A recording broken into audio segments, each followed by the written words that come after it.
Bueno, muy buenas tardes. Hoy tendremos un diálogo muy particular que veníamos planificando hace tiempo con Christopher von Uckermann. Mucho gusto, Christopher. Mucho gusto, Nicolás. Por fin se nos hizo tener esta conversación.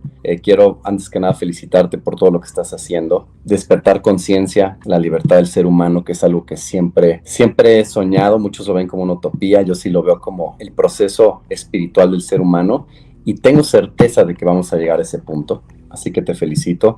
Creo que todos desde nuestra trinchera, desde nuestro universo, podemos hacer ese cambio de conciencia. Y pues que gracias por tomarte el tiempo de tener esta charla. No, Christopher, gracias a ti ante todo, y además valoro mucho que una persona que tiene la llegada, el alcance que tú tienes, se interese por transmitir estos temas a tu amplia audiencia también. Gracias, Nicolás. Y justo como te platicaba, comenzando con un poco de lo que he visto en mi carrera, me di cuenta en un punto que era muy importante. Siempre lo ha sido, pero me di cuenta que un gran porcentaje de la gente que trabaja en mi industria, y no por bien y mal, porque así es, casi cuestionaba mucho de dónde venía ese contenido, o si era un contenido que realmente le estaba sumando a las audiencias. De mi caso te digo que ha sido un cambio de conciencia personal en decir, uno, que siempre me he cuestionado un poquito dónde viene todo, y dos, qué le puedo aportar a la gente para que ellos mismos se cuestionen un poquito de dónde vienen y hacia dónde vamos, ¿no? Y con todo este tema de la tecnología que me parece apasionante, me parece muy interesante, que parecería que los tecnócratas me parece que han adquirido un poder impresionante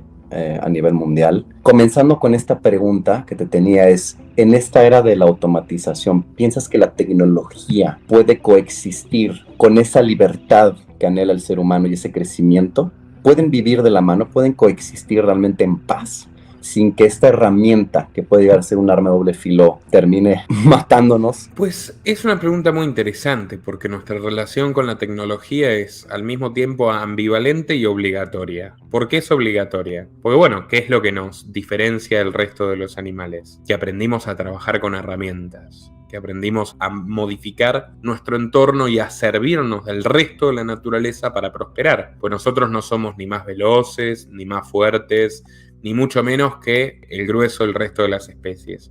Somos inteligentes, y esa inteligencia la articulamos en primer lugar para descubrir que podemos manejar el fuego, con el cual también puedes quemarte, luego la rueda, y luego, bueno, por supuesto, la cosecha, la siembra, la agricultura, que es lo que nos quita, digamos, de ese pasado donde estábamos a merced del clima, de las fieras, de la disponibilidad de frutos que recogían los nómades, y nos convertimos en una civilización humana a partir de justamente la utilización de las primeras tecnologías. Eso es lo que determina que podamos establecernos, que podamos cooperar, que ya no estemos obligados a arrancarnos la cabeza, aunque siempre va a haber gente que lamentablemente propende a arrancarle la cabeza a los demás, y esa es la forma en la que nacen las sociedades. La primera forma en la que nacen las sociedades es justamente a través de la agricultura, de las herramientas, de lo que te permite tener un excedente, no vivir al día.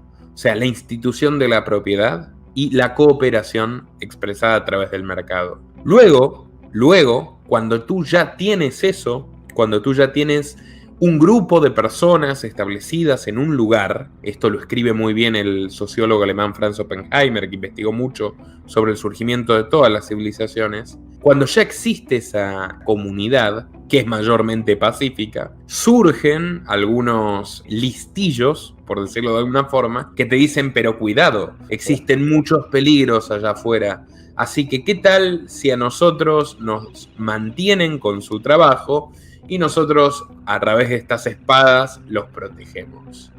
Y el problema es que cuando logran tener las espadas y vivir sin trabajar, ya tienen un poder sobre el resto de las personas muy grande. Ya no son los que te protegen del exterior. Tú quedas desprotegido ante ellos. Y ese grupo de personas son los estados, son los gobiernos, que surgen siempre un poquito después de que haya algo de prosperidad, algo para quitar, algo para extraer. O sea, cuando son básicamente entidades parasitarias de tu trabajo. Y también se sirven de la tecnología. Entonces, a lo largo de la historia, tú has tenido grandes innovaciones económicas, por ejemplo, como la revolución industrial. Y está muy demonizada la revolución industrial. Si tú te pones a estudiarlo a fondo, la gente antes moría de hambre de manera masiva. de hecho, porque hubo un milenio donde buena parte del mundo, que fue buena parte de Europa en el feudalismo, se niega a la tecnología, se niega al comercio, se niega, lo considera inmoral, espurio, demoníaco, y es parte de un movimiento cultural de desprecio de la vida terrenal, lo cual es bastante complicado, porque es una forma de asegurarte el infierno en la tierra. Claro. Es cuando la peste negra, es cuando muchísima gente muere de hambre, y luego la revolución industrial significa aumentar exponencialmente el poder adquisitivo de la mayoría de las personas, significa mejorar drásticamente la calidad de vida de la mayoría de las personas, pero siempre están los que tienen miedo. Bueno, ahora vamos a arar con máquinas, ¿qué va a pasar con mi pobre rastrillo? Y lo que realmente sucede, esto lo explica muy bien Frédéric Bastiat, un economista del siglo XIX, frente a los luditas, que era un movimiento de personas que quemaban máquinas, porque consideraban que las máquinas los iban a dejar en la miseria, y dice, bueno, pero a ver, a partir de ahora, a partir de que hay un tractor, rinde mucho más la tierra y el alimento es mucho más barato. Entonces, el beneficio para la sociedad es mayor que el perjuicio.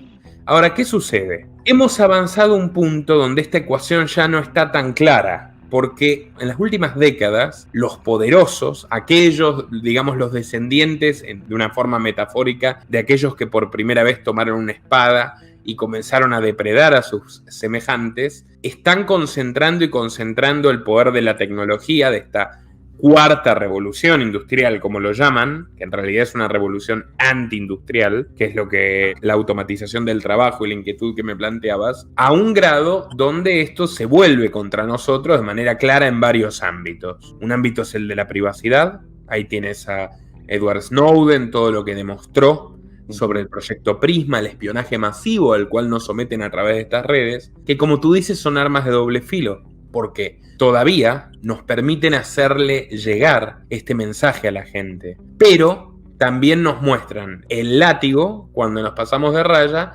y por otro lado recaban toda la información de todos nosotros, de tus hábitos de consumo, de tus conversaciones, de tus deseos, de incluso las esferas más íntimas de tu vida, y llegas al punto donde, por ejemplo, Amazon comienza a recomendarle productos de bebés a una mujer embarazada antes de que esa mujer sepa que está embarazada. En otras palabras, las plataformas saben más de tú que tú mismo. Se puede utilizar de manera agresiva, o sea, no solamente para recomendarte productos, lo cual me parece inofensivo al lado de lo que podemos ver con el sistema de crédito social chino, por ejemplo, del cual no estamos tan lejos. Fíjate que ahora se está hablando de tatuajes electrónicos. Hay gente en el primer mundo que está empezando a utilizar un chip porque tiene miedo de perderse. Yo me acuerdo cuando vi que en Chile y en Inglaterra comenzaba a ser obligatorio ponerle chip a las mascotas. En el año 2016, un año después de la promulgación de la Agenda 2030. Y ahí dije, ¿y esto qué es? ¿Esto va a seguir con nosotros? Estamos empezando a naturalizar algo. Exactamente. Eso es lo que es, realmente, de eso se trata. Nos han ido estos últimos años, es muy claro, con el encierro, con prohibirnos actividades fundamentales, desde el trabajo hasta reunirnos con amigos, con familia. Ha habido países donde la gente se la privó incluso de despedir a sus muertos. Es como que nos están preparando para un nuevo modo de vida, un modo de vida muy disciplinado, un modo de vida donde básicamente nosotros somos esclavos de los dueños de la tecnología. Ese es el problema hoy. Hay un libro de Julian Assange, el creador de Wikileaks, muy interesante, escrito creo que en 2011 o 12, se llama CryptoPunks, la libertad y el futuro de Internet. Y ahí Assange hace una reseña muy interesante, un hombre que participó, digamos, del mundo virtual desde sus comienzos, mucho antes incluso de convertirse en el heroico periodista que es y lo duro que lo está pagando. Él dice, Internet nació como una ágora griega, como un perfecto ejemplo de una mezcla de democracia y de capitalismo de libre mercado, donde tú tenías muchísimas opciones. O sea, tú querías chatear, tenías muchas opciones. Y tú querías comprar, directamente le comprabas a la página de la empresa, directamente. Y querías discutir de política, había cientos de foros. Y así todo, querías juegos, había miles de lugares. Por edad, yo también recuerdo cómo era, y lo que sucedió fue que los políticos rápidamente percibieron el potencial de control social que había tras esta tecnología. y comenzaron a meter sus manos para centralizar todo mucho más. Si tú ves las grandes corporaciones de hoy, como Facebook, que también es Instagram y WhatsApp, por ejemplo, y tú estudias cómo llegaron a ser lo que son con la ayuda del gobierno. El gobierno se encargó de aplastar a competidores que cuidaban más la privacidad de sus usuarios y de favorecer a quienes sean más propensos a colaborar con el fisco, a colaborar con las autoridades políticas y ahora con estos nuevos ministerios de la verdad orwellianos que deciden lo que es cierto y no es cierto y si puedes hablar o no puedes hablar. Recientemente brindé una conferencia en el Parlamento de Uruguay sobre este tema. Bastante preocupante. En Europa tienes una ley que acaban de aprobar para regular las redes sociales. En Estados Unidos se ha creado, como parte del Departamento de Seguridad Nacional, la Oficina contra la Desinformación, que dirige Nina Horowitz, que es llamada la SAR contra la Desinformación. Y bueno, en fin, en Rusia te meten preso 15 años si hablas de cuestiones de la guerra inconvenientes para el gobierno ruso. Y hay una coyuntura que, como puedes ver, trasciende, está en Oriente, en Occidente, en Norte y el Sur, y que estas plataformas facilitan mucho para revivir las inquisiciones, para revivir las persecuciones. Y piensa que esto es muy antiguo. Una sociedad tan próspera como lo fue la Atenas de la antigüedad, donde nacieron el grueso de las ciencias y de las artes que cultivamos hoy. Una sociedad mucho más abierta que otras, como por ejemplo Esparta, que tenía enfrente, que era su antítesis, tuvo la tentación y de hecho cometió el grave error de matar a su mayor sabio, a Sócrates, por no obedecer a la religión del Estado, por representar ideas, más que nada cuestionamientos, preguntas, críticas peligrosas para el statu quo. Entonces estamos volviendo a eso, estamos volviendo a la rueda de la persecución, de aplastar al diferente. Y algo que anticipó Aldous Huxley, que tenía una crítica muy fina hacia lo que iba a significar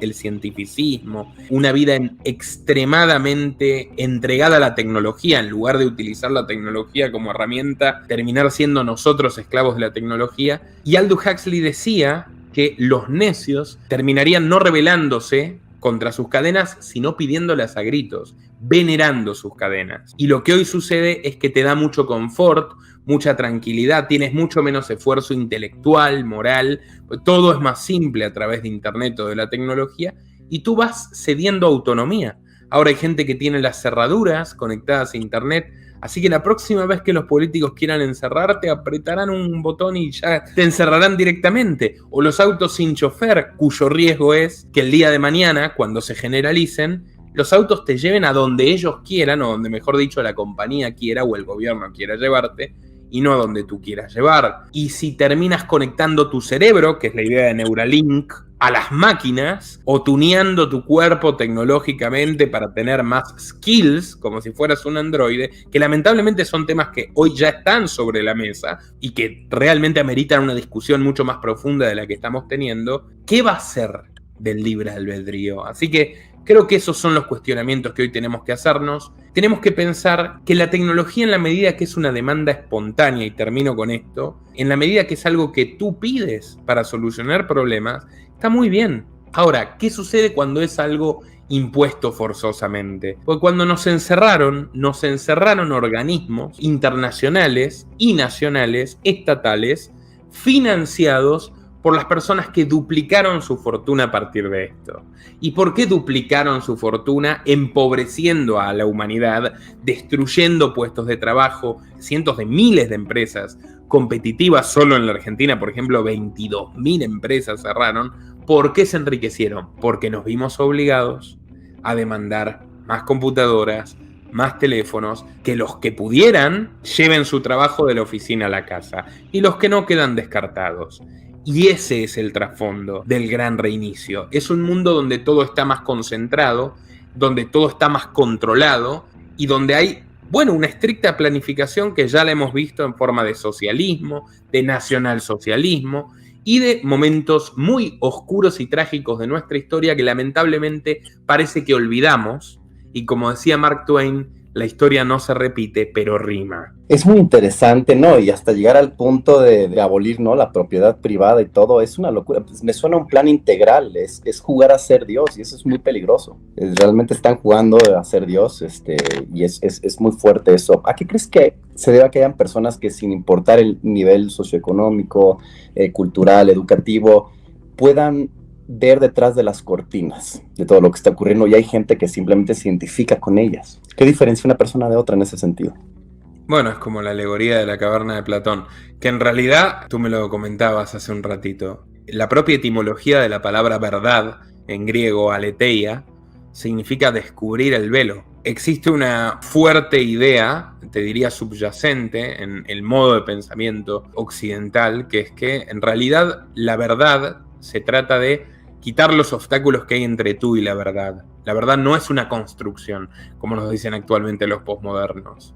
En realidad la verdad es algo a lo que hay que llegar, la verdad es un destino. Bueno, creo que es la voluntad, Christopher, es la voluntad. Hay gente que está muy cómoda con obedecer. Hay el famoso ensayo del Renacimiento, previo incluso de Tía Le Boétie, que es sobre la servidumbre, el discurso sobre la servidumbre voluntaria. Hay gente que está cómoda obedeciendo. Además es fácil porque elude su responsabilidad. Si a ti te va mal, es culpa de que tomaron malas decisiones por ti. Y el punto es si tú entregaste tu autonomía para que otro tome decisiones por ti. Es parecido a lo que sucede con el abuso, si quieres, de ciertas tecnologías.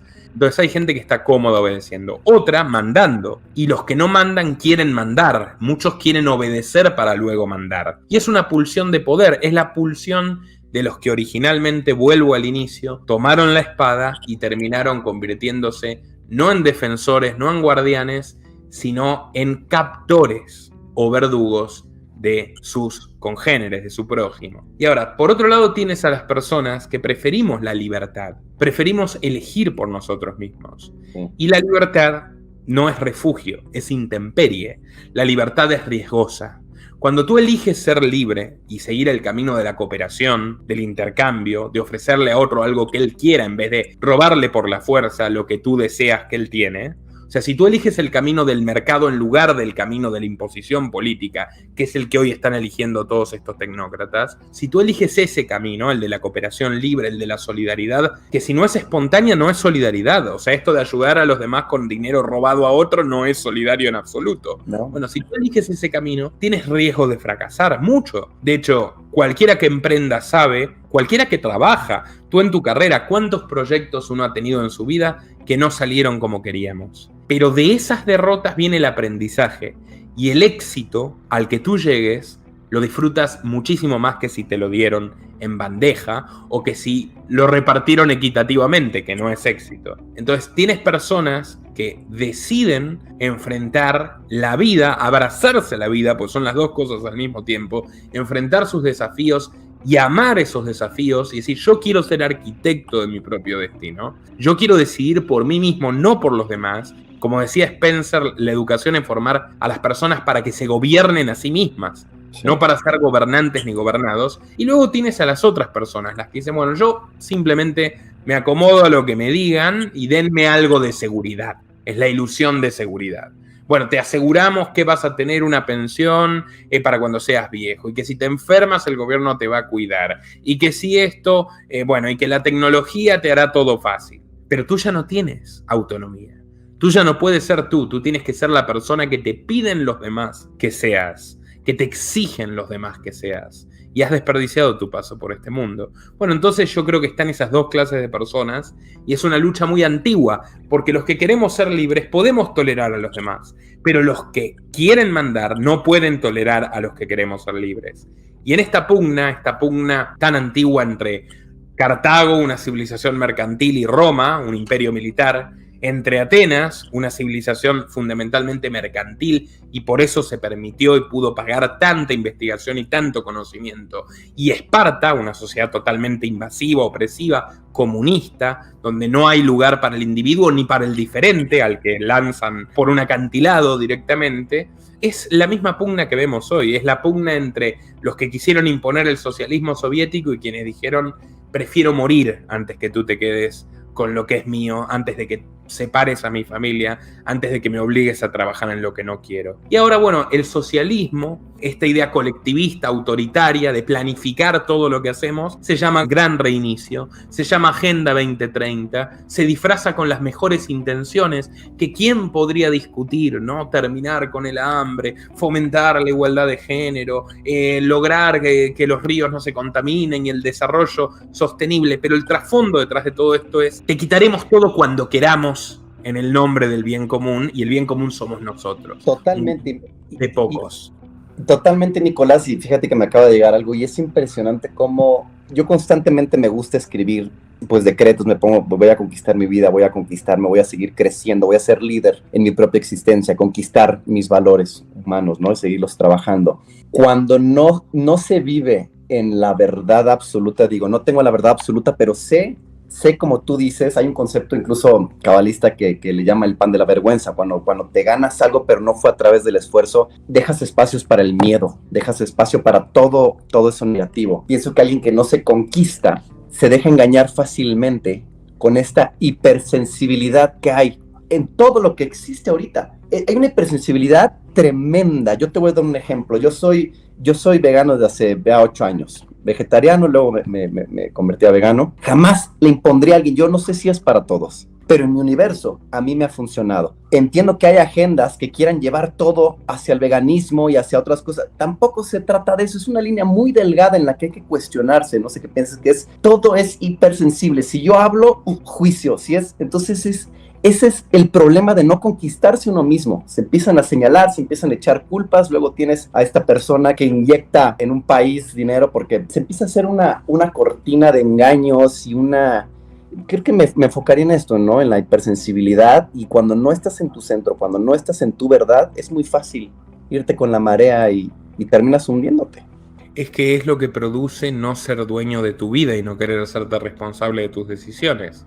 O sea, lo que tú dijiste, puedes emprender la opción que tú consideres más ética para alimentarte, pero obligárselo a los demás, imponérselo a los demás, no te mejora en nada, al contrario, te empeora como individuo. Entonces estás haciendo un mal en vez de hacer un bien. Cuando tú decides sobre ti mismo y luchas por lo que quieres para ti mismo, también estás contribuyendo a dar lo mejor de ti para los demás. Es importante entenderlo. Ser individualista no significa ser un egocéntrico que carece completamente por interés al prójimo. No, en absoluto. O sea, yo haciendo buen periodismo le sirvo a los demás. Tú haciendo arte, por favor, obviamente, tú estás ayudando, también estás satisfaciendo una demanda de los demás. Pero si tú te pones a decirme a mí cómo tengo que hacer periodismo para no ofender, o yo me pongo a decirte a ti cómo tienes que hacer arte para no ofender, bueno, estoy restringiendo el desarrollo de tu propia vida, que en todo caso sea tu público, mi público, quien juzgue. No tiene por qué ser un tercero. Y la cuestión de ofender, bueno, es muy fácil ofenderse cuando te dicen una verdad incómoda también. Ese es el problema de esta hipersensibilidad que tú señalas hoy, que es un pretexto para censurar. Entonces, ¿qué es peor? ¿Ofender a una persona por expresar tu punto de vista o taparme la boca por la fuerza para que no pueda decirlo? Yo creo que lo segundo. O sea, naturalmente en este mundo todos vamos a estar disconformes en algún momento. El punto es, lo que te molesta es el otro. ¿Qué hacemos? Si te molestan los ricos, ¿le robamos todo lo que tienen? ¿Esa es una forma de solucionar los problemas o es una forma esquizofrénica de vivir? Y el fondo del autoritarismo, aunque sea en nombre de las mejores intenciones, de la inclusión, de la protección de las minorías, de los derechos humanos, el fondo del autoritarismo es que es salvaje. Es la forma más primitiva de violencia y no es la manera de organizar. El fondo es el mismo. El fondo ha sido el mismo. ¿Por qué? Exactamente. ¿Por qué hay culturas que naturalmente se rebelan ante la opresión? ¿No? Y es curioso que estas mismas culturas les aplican más restricción en estos tiempos. Bueno, creo que tiene que ver con aprobar la idea de que el gobierno garantiza el orden. Muchos países latinoamericanos sabemos, tal vez porque hemos vivido dictaduras, populismos y todo tipo de experimentos fallidos, que una ley injusta, una ley inconveniente, pues que es mejor desobedecerla. aunque no tengas mucha formación filosófica, tienes una propensión a decir, bueno, yo voy a hacer lo que yo quiero hacer. O sea, mientras no sea, obviamente, matar a otro, robar, dañar, etcétera. Bueno, a mí me ordenan algo que es injusto y yo hago lo que quiero. O sea, ¿quién eres tú para mandar? Y al final, en ese espíritu es donde terminamos defendiendo, resguardando una mayor libertad que en países donde el orden estatal, por más que sea el orden de los cementerios, es respetado como una verdad sagrada. Hoy ves esos países que se han enamorado de sus instituciones, como si las instituciones fueran algo más que personas, como muchos de Europa, como puedes haber visto en Canadá, etcétera, donde de repente el gobierno te dice, bueno, tú si no me entregas tu cuerpo para poner en tu cuerpo lo que yo quiero, no puedes salir a la esquina ni para comprar comida. Dices, pero señores, ¿qué es esto? Es el comunismo, es el nazismo. Por más que venga de alguien que se declara democrático y lo acepta, la mayoría de la población lo acepta como el rebaño, lo aceptan como becerros. Creo que ahí no hay mucho que hacer, por eso me decías, hay personas y personas, en todas partes hay personas y personas, pero si ya tú estás rodeado de personas que están totalmente dispuestas a entregar hasta lo más sagrado de su vida, que es la soberanía de su cuerpo, a otro, lo que tienes que elegir es, no puedes cambiar al mundo, tienes que cambiar tu mundo. Ese es el camino que tienes que seguir. Y mientras te dejen dar un paso al costado. Pues lo más trágico es cuando ya eres obligado a seguir al rebaño hacia el acantilado. Totalmente, sí. Este engaño, esta manipulación del sistema, de los sistemas, ha existido desde hace muchísimo tiempo, muchas generaciones, está muy enraizado. Y me pudieras contestar, Nicolás, o sintetizar en una fórmula, ¿qué podemos hacer de raíz para lograr un despertar a la humanidad? ¿Cuál sería tu fórmula? Si tuviéramos una fórmula, si se pudiera llegar a un acercamiento. ¿Sabes quiénes están haciéndonos un gran favor a los que buscamos generar conciencia crítica? Justamente los que quieren disolverla. A partir de tanto avasallamiento a la libertad, de tanto que han pisoteado nuestra forma de vida y que nos están diciendo cada día con mayor intensidad la guía paso a paso de lo que quieren que hagamos y cómo quieren que vivamos y lo que quieren que comamos y cómo quieren que nos sanemos y cómo quieren que nos expresemos, etcétera. Más y más gente se está dando cuenta de que aquí hay un yugo opresor que no es muy diferente al que han vivido nuestros ancestros en incontables situaciones. Creo que por un lado los que tenían que despertar ya están despertando. Por el otro, desde mi punto de vista, creo que hay que llamarle a las cosas por su nombre. O sea, no hay que tener miedo a ser cancelado, por decirlo de alguna forma. Hay que tener coraje, como lo estamos teniendo ahora, teniendo esta conversación, de decir lo que realmente pensamos y que mucha gente que tal vez no se ha atrevido siquiera a ponerlo en palabras, puede empezar a pensarlo. A partir de que lo puede empezar a pensar y que puede empezar a cultivarse, a leer sobre estos temas, creo que tendrá mejores armas para tomar las riendas de su destino. Pero siendo concretos, creo que la mayor amenaza hoy es perder tu patrimonio, perder tu propiedad. Desde mi punto de vista hay que alejarse lo más posible de la fauce de los gobiernos y de los políticos. Yo creo que ahí tanto las criptomonedas, las que mejor le guste a cada quien, o el oro, la plata, algo tan tradicional como eso, ir alejándote de algo que se viene el dinero digital, y el dinero digital que ya en gran medida existe significa, mira a Canadá, protestas y te bloqueamos la cuenta bancaria y nos quedamos con lo que es tuyo. Así no vamos a poder llegar muy lejos. Ya lo decía Lysander Spooner, la única garantía de libertad política es guardar tu dinero en tus propios bolsillos. Entonces yo abogo por eso. Yo también abogo porque quienes tienen hijos eduquen a sus hijos y se preocupen de que no les llenen la cabeza, no los adoctrinen y no los conviertan en robots, que es lo que está sucediendo con los sistemas de adoctrinamiento escolar, que no son educativos, son completamente adoctrinantes. Yo creo que por otro lado hay que tratar de vencer el miedo, porque ellos, los tecnócratas y los que siempre han querido oprimir al prójimo, se manejan con la premisa maquiavélica de que el miedo gobierna el alma de los hombres. Entonces, como tú decías, cuando tienes miedo eres completamente dócil. Entonces, yo creo que hay que trabajar en esas áreas e ir, además, vinculándote con personas que tengan una perspectiva similar, que tengan valores éticos similares a los tuyos, porque somos animales sociales al fin y al cabo y todo es más fácil si lo hacemos juntos, si lo hacemos con otros. Y alejándote a su vez de aquellas que no quieran respetar algo tan sagrado como tu propia libertad. Es doloroso, lo hablábamos contigo, a veces hoy por hoy entre las familias, entre los amigos hay grandes grietas, hay separaciones, hay conflictos, pero tú siempre tienes que recordar lo que es correcto. O sea, si tú puedes tolerar que el otro haga algo y el otro no puede tolerar que tú hagas lo que quieras con tu vida, bueno, el problema lo tiene el otro, no lo tiene. Entonces yo creo que hay que empezar a tomar ese camino, incluso de la secesión de un mundo que va cada vez para peor, para crear tu propio mundo, tu propia atmósfera. Diría Epicuro, gran filósofo que le recomiendo a quienes nos estén mirando, cultivar tu jardín.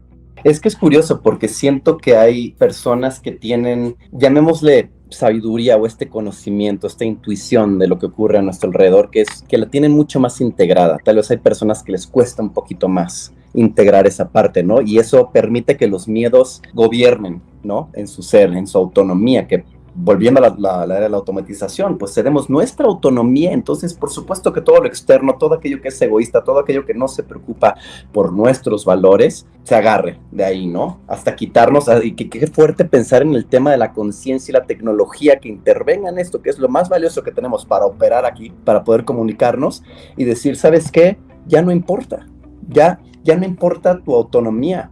¿Qué nivel de gobierno, qué nivel de manipulación más profunda que esa? Por eso a mí se me hace muy fuerte en este tema de polaridades, porque pienso que también un ser humano que no integra su lado oscuro, llamémoslo así, se tuerce, ¿no? Es como esos casos feos que vemos en la iglesia, muy evidentes de un árbol torcido, creo que puede ser mucho peor, ¿no? Integrar esa parte. Yo te pregunto esto, Nicolás, ¿crees que estamos ante un despertar único en la historia? Porque hay una paradoja también que yo estoy viendo, y tú sabrás mucho más de ese tema. Esta cuestión de presionar tiene el efecto rebote en que las personas están despertando. Entonces, al despertar estas personas, pienso que van a ir contra sus gobiernos. No lo ven ahorita, pero en el proceso van a empezar a decir, me engañaste. Entonces, para mí suena un escenario ideal en el que remueves a todas esas formas de gobierno que ya conocíamos para introducir esta nueva forma de gobierno mundial. Es una propia paradoja, pero no sé si estas personas que están arriba lo tienen consciente. Y de hecho lo están aplicando para que las distintas formas de gobierno las quiten y entonces entre lo que ellos ya saben que se aproxima. No sé si me doy a entender con ese tema. Sí, te das a entender. Mira, ojalá que realmente veamos pronto una rebelión, una forma de insumisión contra todo esto. Yo lo dudo, y te digo por qué lo dudo también. Toda esta coyuntura cultural, podríamos llamarle, que tú lo verás mucho en tu ambiente de fomentar los reclamos identitarios de minorías, que género, que esto, que aquello, trata de sembrar discordia y división, ¿no? Homosexuales, heterosexuales, hombres y mujeres, veganos y omnívoros, o como lo quieras llamar. Entonces, es divide y vencerás. Y ese es el problema. Y también en el plano político siempre lo han explotado. Que los patriotas y los globalistas, que los conservadores y los socialistas, dices, en realidad tú terminas emparentándote o empatizando o alineándote detrás de un mesías, de un líder, o en pequeñas tribus, dices, no, nosotros estamos juntos porque tal cosa y los demás nos atacan, y terminas perdiendo la noción de quién eres realmente. Ese es el problema. Solo los individuos pueden ejercer una verdadera rebelión activa, como yo te decía, empezando por cambiar su propio mundo, llevando sus ideas a los hechos. Pero si te manejas como células, como tribus, como colectivamente, y enfrentándote a otros grupos, obviamente quien se beneficiará de ello es quien está arriba. Entonces, ese es el problema que yo veo hoy. O sea, una gran fragmentación de la sociedad que la hace mucho más manipulable y mucho más manejable. Pero bueno, el gran problema de estos proyectos de planificación social, que hoy le llaman Gran Reinicio, y ayer le llamaron Plan Quinquenal Stalinista, o el Plan Fascista, o el New Deal, o bueno, etcétera, a la larga fracasan porque el ser humano es demasiado complejo y demasiado diverso para que lo puedas manejar durante mucho tiempo como fichas de ajedrez. Estará en nosotros, Cris, en gente como tú, como yo y como todos los que nos están mirando, en la medida que tengamos la voluntad de mantenernos fieles a nuestros principios y de expresar clara y firmemente el mensaje que consideramos que debe oírse, estará en nosotros, creo yo, que eso ocurra antes o después, pero va a ocurrir. Indiscutiblemente va a ocurrir. En ese sentido la historia es terapéutica. Mirar lo que pasó antes te relaja en el punto que dices, bueno, Llovió mucho, pero siempre paró. Eso no va a cambiar. De todas formas, los cambios tecnológicos, como tú lo dices, y toda la incorporación que han hecho de tecnologías de espionaje y también de incluso de reblandecimiento cerebral de las personas que están como zombies con los smartphones, en vez de utilizarlos para buscar libros, teniendo un mayor acceso, teniendo la biblioteca de Alejandría a un clic de distancia, los utilizan para, bueno, mirarse el ombligo, ¿no? O sea, y los likes en la fotito y tal. Bueno, del mismo modo que los cambios han operado de manera más rápida, los cambios para mal, yo también creo que pueden caer rápidamente. Así que bueno, tendremos que ser observadores y estar cuidando el mayor tesoro que tenemos, que es la libertad que nos queda. Como te digo, o sea, no olvidarnos que vivir para nosotros mismos y para nuestros seres queridos es realmente nuestro mayor mandato como seres humanos. Es importante eso, porque el tiempo pasa y nuestro paso en este mundo, al menos en este mundo, es finito. Entonces yo creo que hay que aprovecharlo. Carpe diem, ¿no? ¿Tú qué piensas? Estoy totalmente de acuerdo y por eso te preguntaba, quiero pensar que este es un momento único y no sé si sea una utopía, un deseo personal de que realmente estamos ante un despertar único y no sea algo cíclico. Digo, si es cíclico, bien, no me tocará vivir lo que sigue, pero ¿sí crees de verdad que entonces sea un patrón, es algo cíclico que ha ocurrido en la historia o sí estamos ante algo, ante un despertar único de conciencia? Yo creo que nuestra naturaleza es bastante cíclica. Pero bueno, el punto es si en la generación en la que estamos nos tocará volver a ver un renacimiento de la libertad. ¿Qué más quiero yo que así sea? Sí. Mientras tanto, estamos llamados a mantener encendida la llama. O sea, es mantener encendida la llama. Que no puedan reescribir la historia, apropiarse de nuestras palabras. Tú fíjate cómo hoy se habla de lenguaje inclusivo, con todo lo que tú decías, la dinámica de no ofender. En realidad están interviniendo incluso en tus palabras. O sea, están tratando de articular tu discurso hasta de esa forma. Vemos, no sé si leíste el libro 1984 de Orwell, que es una novela. Claro. Bueno, tenemos el Ministerio de la Verdad, tenemos la Liga Antisexo, disfrazada de movimiento de género, tenemos la neolengua, disfrazada de lenguaje inclusivo, tenemos muchas formas de manipulación colectiva. ¿Tú te acuerdas que se fomentaba que los hijos denuncien a los padres si expresaban alguna opinión disidente al partido? Y ahora hay países como Noruega, donde a los niños el Estado permanentemente amenaza a los padres con que si les dicen cosas incorrectas se los quitan y se los quitan. O en España, que la ministra de Educación ha dicho impunemente que los niños no pertenecen a los padres. El Estado tiene mayor jurisdicción sobre ellos. Estamos viendo una realidad distópica. Insisto, creo que hay que aprovechar mientras podamos la oportunidad de alertar, como lo estamos haciendo, a las personas y decirles cuidado, cuidado, que tal vez mañana sea demasiado tarde para actuar. Yo creo que todavía estamos a tiempo. ¿Cuál sería una buena estrategia de análisis para las personas para poder identificar, ahora que mencionabas a Orwell, porque luego veía yo que había gente que decía, pero ¿cómo sabemos que no era disidencia controlada? ¿Hasta qué punto sabes dentro de la historia qué es disidencia controlada y qué no? Yo creo que no tienes que preocuparte demasiado por quién escribió la obra, sino por lo que la obra aporta. Claro. Esa es la realidad de la cuestión. Huxley, por ejemplo, perteneció a una familia donde su hermano mayor, Julian Huxley, fue el padre del transhumanismo.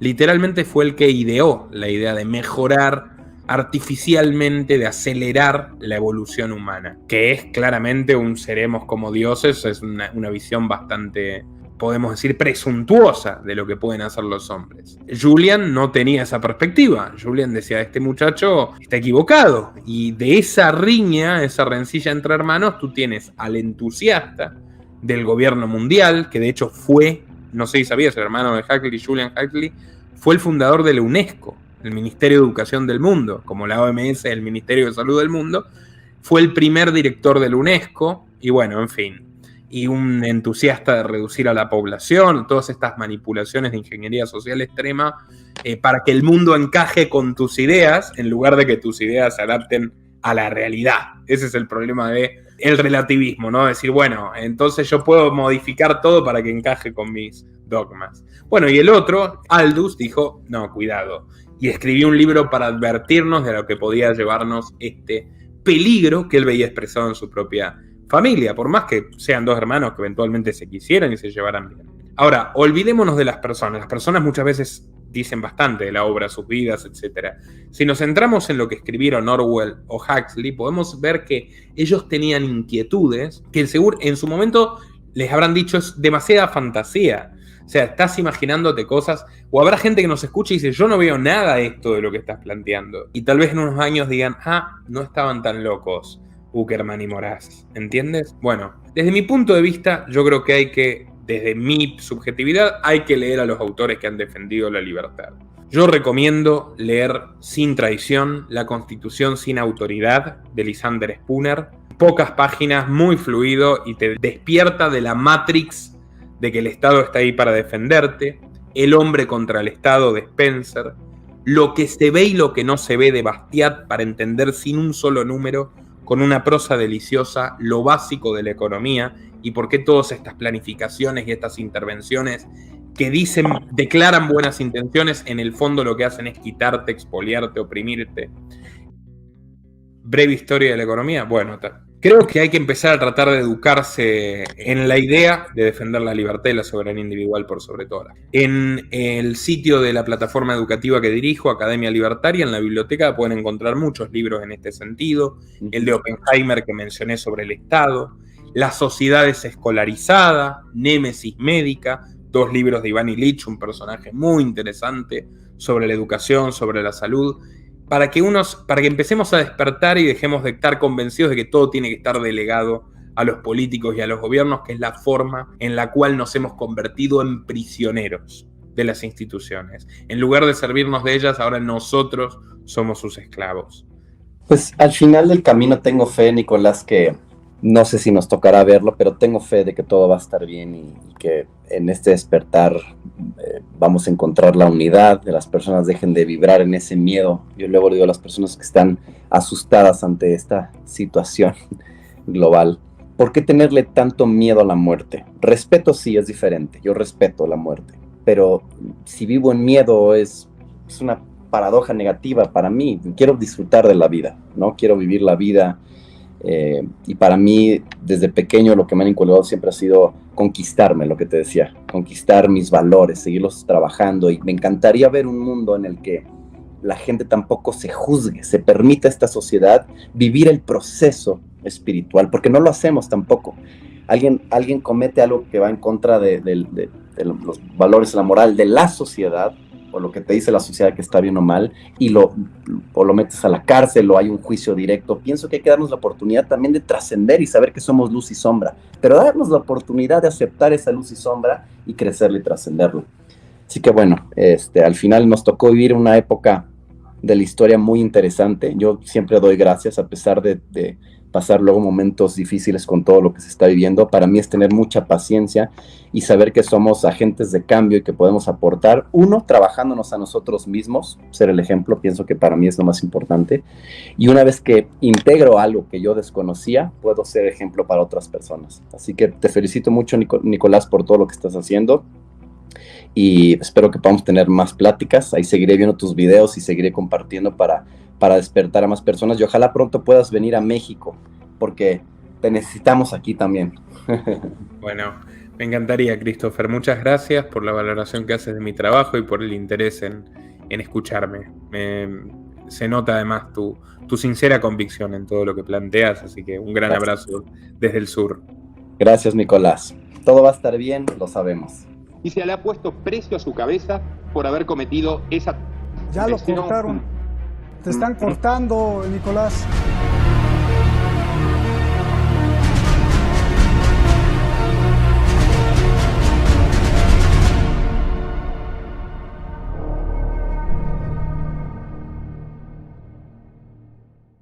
Nuestro trabajo depende de tu apoyo. Para que siga siendo posible, realiza tu aporte desde tan solo $3 por mes a través de Patreon, en los enlaces que figuran en la descripción o en el comentario fijado. También podés hacerlo vía Bitcoin o desde la opción Unirte de YouTube. Y si estás en Argentina, elegí el medio de pago de tu preferencia a través de Mercado Pago. Quienes nos apoyen en Patreon a partir de $5 mensuales tendrán acceso a análisis, entrevistas, conferencias y documentales exclusivos. También tenemos opciones para sponsors. Así que publicita con nosotros a través de patreon.com/Nicolás Moraz.